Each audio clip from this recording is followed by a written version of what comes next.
तो अर्थ धर्म, धर्म कौन सा? रामोमय, सेवामय। धर्म वही श्रेष्ठ है जिसमें हिंसा को स्थान नहीं, अहिंसा। पूज्य मुनि जी विराजमान है, इनके परम धर्म। आहा, जैन परंपरा, कितना अद्भुत परंपरा है भारत की। जैन परंपरा में मोर का आपने वो देखा होगा, क्या कहते भगवान? पिंछी कहते, मोर पिंछी। हाँ, इस प्रकार से मोर पिंछी वो महाराज जी के हाथ में भी एक है। ये लिए रहते जैन परंपरा के साधु, मोर पिंछी लिए। क्यों लिए रहते? कोई जीव जहां बैठना है, जहां बैठे हैं, कोई जीव की हिंसा ना हो जाए, कोई जीव शरीर ना त्याग दे जाने अनजाने में, इसलिए मोर पिंछी से स्थान को साफ करते हैं। ये जैन परंपरा है, जहां अनजाने में भी जीव की हिंसा ना हो, यह ध्यान रखा जाता है। कितनी अद्भुत परंपरा है, कितनी सात्विक परंपरा है। मेरे प्रियजनों, धर्म किसी के विरोधी है ना, हम विरोधी नहीं भैया, हम उसी के धर्म को मानते हैं सबसे श्रेष्ठ धर्म, जिसके अंदर ये विचारधारा है कि किसी का दिल ना दुखाया जाए। अब कई लोग तो ऐसे भी हैं कि उनके बच्चे डॉक्टर होकर के भी आतंकवादी, डॉक्टर हैं पढ़े लिखे पर आतंकवादी पैदा हो रहे। ये दुर्भाग्य है।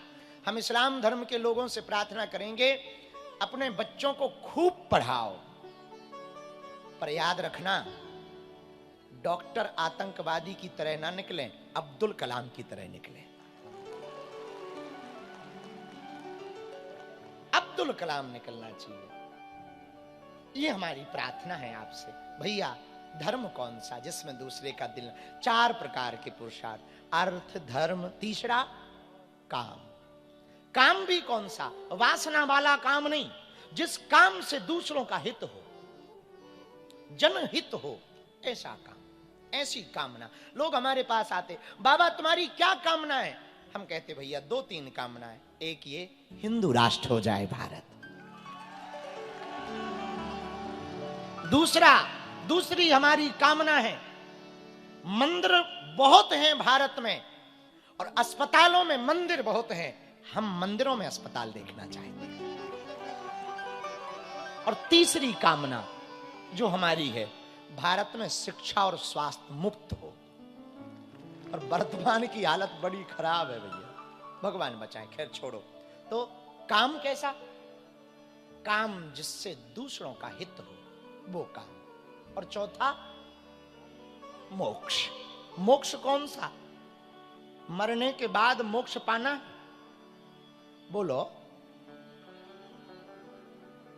कौन सी गारंटी है कि मरने पर तुम स्वर्ग ही जाओगे? जितने आज तक लोग मरे, उनके कार्ड बने, उनमें स्वर्गावासी लिखा गया, अब भले ही मर्डर करके मरे हो। अब बताइए, मर्डर करके मरने वाला भी स्वर्ग गया पे हो गया कल्याण। मोक्ष का मतलब मरने के बाद मोक्ष नहीं, मेरे पागलों, जीते जी कामनाओं से मुक्त हो जाना ही श्रेष्ठ मोक्ष है। जिंदा में मुक्ति पा जाओ। फिर से वही बात जहां से शुरू की थी, माया की नगरी में तो रहो पर माया के मत रहो, जगत में रहो पर जगत के मत रहो, जगदीश के हो जाओ।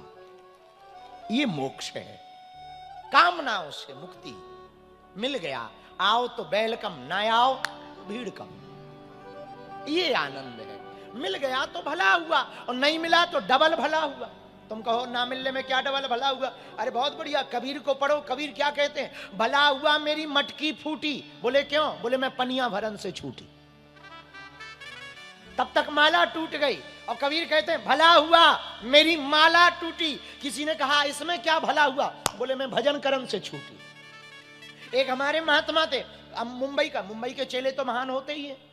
एक मुंबई का चेला, उन्हें गाय दान में दे गया। महात्मा बोले वाह ठाकुर, बढ़िया गाय आ गई, अब तो बढ़िया रबड़ी मालपुआ चकाचक चमचम बनेगा, आनंद आएगा, खीर बनेगी, तस्मई बनेगी, आनंद आएगा। लेकिन मुंबई का चेला 4 दिन बाद गाय वापस ले गया। तो चेलों का मुंह लटक गया। गुरु बोले क्या हुआ? बोले गाय गई। बोले कहां गई? बोले जिसने दी थी वो ले गया।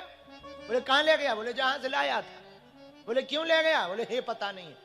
ऊपर की तरफ महात्मा ने देखा, बोले वाह ठाकुर भला हुआ। अब चेलों का दिमाग खराब, चेलों का तो दिमाग गुरु से रहता ही है खराब, हमारे तो कई चेलों का हमसे ही खराब रहता है। हाँ, और चेलों का दिमाग खराब। क्यों दिमाग खराब?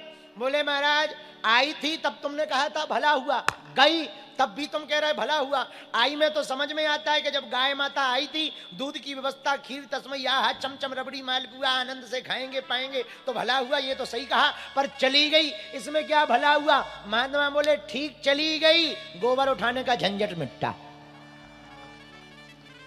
ये है, ये दृष्टि है। ये तुम्हारे अंदर व्याप्त हो जाए, ये दृष्टि मिले तो ठीक, ना मिले बहुत बढ़िया। एक लड़का हमें मिला परसों, बोला गुरुजी हमारी वाली चली गई। हम कहा कहां चली गई? बोले दूसरे के साथ। हम कहीं भला हुआ।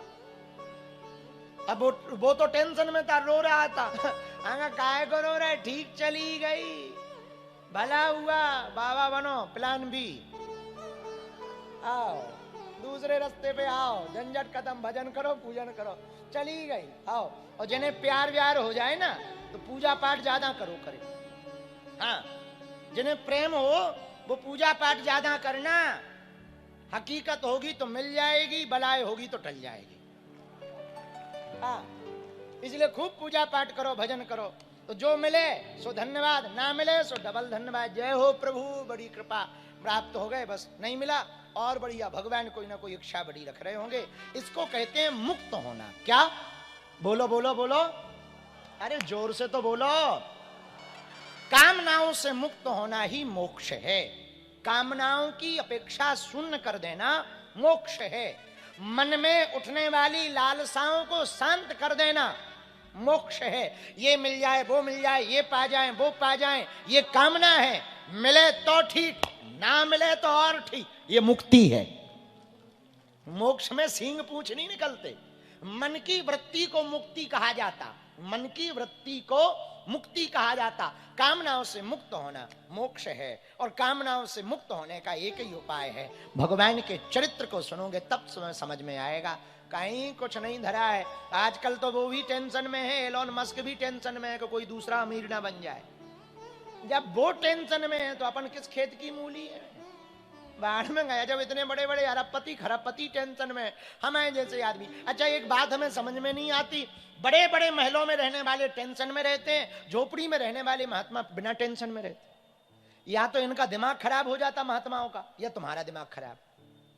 या तो इनका ठीक हो जाता या तुम्हारा सही हो जाता। समझ ही में नहीं आता है कि बड़े बड़े महलों में रहने वाले टेंशन में रहते हैं, झोपड़ी में रहने वाले। अब देखो हमारे जैसे साधारण आदमी 60 रुपया 70 रुपया 100-200 रुपया के कपड़ा पहनने वाले आदमी लाइन में खड़े हो जाएं तो सब देखते हैं, और 5-5 हजार के पैंट पहनने वालों को कोई नहीं देखता है। लो बड़ा आनंद। हम तो इसी में खुश रहते हैं कि क्या गजब। एयरपोर्ट जाते हैं, अभी हम विदेश गए, लंबी लाइन एयरपोर्ट में लगी, 6-6 हजार के जींस फटे पैंट पहने। ऐसे पैंट भगवान ही बचावे, हनुमान जी। अंग प्रदर्शनी है पैंट, ऐसे पैंट हमारे जमाने में, वो तो हम बहुत पहले हो गए, क्या बताएं, इतना जल्दी भी नहीं होना चाहिए था। हमारे जमाने में फटे पहनो तो गरीब माना जाता था, आज के जमाने में फटे पहनो तो फैशन माना जाता है। मुक्ति क्या है? 4 प्रकार के बताए ना पुरुषार्थ, अर्थ धर्म काम मोक्ष। मोक्ष क्या है? कामनाओं से मुक्त हो जाना ही मोक्ष है। मिले तो बढ़िया, ना मिले और बढ़िया। बढ़िया आनंद के साथ घर जाना, और इतना जलने वालों को खूब जलाओ। हाँ, आज कथा सुन के इतना हंसते हुए जाना कि तुम्हारा पड़ोसी टेंशन में हो जाए, कहां से आ रहा है, क्या पा गया है। आओ आओ आओ भाई, तुम बेटा तू अपनी जलन बरकरार रखा, अपन अपना जलवा बरकरार रखेंगे। हाँ, और जितने जलने वाले, और हम मानते हैं हमारे नाम से तुम्हें कई गालियां मिलेंगी, इसलिए हमसे जो भी हमारे पास आता है, गुरुजी हमें चेला बनना है, हम कह देते भाई संभल के बनना, क्योंकि हमारे नाम से तुम्हें थोक में गालियां मिलेंगी। हम आदमी थोड़ा टेढ़े मेढ़े उल्टे, इस रास्ते में थोड़ा सावधान रहना। पर भैया हनुमान जी की भक्ति करने से 4 चीजों में जो चौथी है मुक्ति, वो तो भैया हम कहेंगे मरने के बाद मत पाना मेरे पागलो, जीते जी पा लेना, जीते जी पा लेना। भगवान से कहना, सुख भी मुझे प्यारे हैं, दुख भी मुझे प्यारे हैं, छोड़ूं मैं किसे भगवन, दोनों ही तुम्हारे। सुख भी मुझे प्यारे, दुख भी मुझे प्यारे। सुख भी प्रिय है, दुख भी प्रिय है, किसको छोड़ना, सब भगवान की माया है। लेकिन ये कहना सरल है, जीवन में उतारना बड़ा कठिन है भैया, बहुत कठिन है, बहुत कठिन है। इसीलिए तो लोग हमसे कहते बार बार कथा क्यों सुने। करत करत अभ्यास के जड़मति होते सुजान, रसरी आवत जायते सिल पर परत निशान। बार बार अभ्यास करोगे, जब बार बार रस्सी खींचने से पत्थर पर निशान पड़ जाते, तो बार बार भगवान की कथा सुनने से मन पर निशान पड़ जाएंगे और मन कामनाओं से मुक्त हो जाएगा। अब आ गई बात समझ में। और हम तो